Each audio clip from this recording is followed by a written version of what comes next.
Il enseigne au risque d'y perdre la vie. Tout le pouvoir, grands prêtres, scribes et prennent, et premiers du peuple, enragent de le voir ainsi enseigner.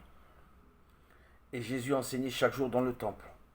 Or les grands prêtres, les scribes, cherchaient à le faire périr, ainsi que les premiers du peuple. Ils ne savaient comment faire, car tout le peuple était suspendu à sa personne en l'écoutant. Les princes des prêtres et les chefs du peuple sentent l'admiration portée à Jésus si forte qu'ils s'interdisent d'agir en public contre lui, car les gens sont tout ouïes, tout oreille devant lui. Le texte de Marc souligne aussi l'affolement des grands.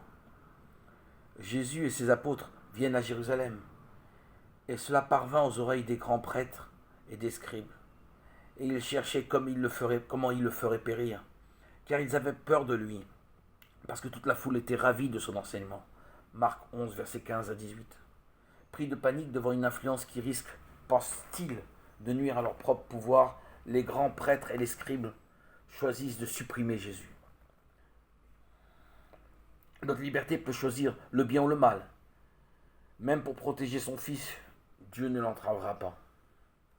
C'est l'amour du pouvoir, la fièvre pernicieuse du pouvoir qui conduira au crime les ennemis de Jésus. Cette fièvre du pouvoir se retrouve en nous tous, à tous les échelons de la société, et elle pervertit beaucoup de nos actions.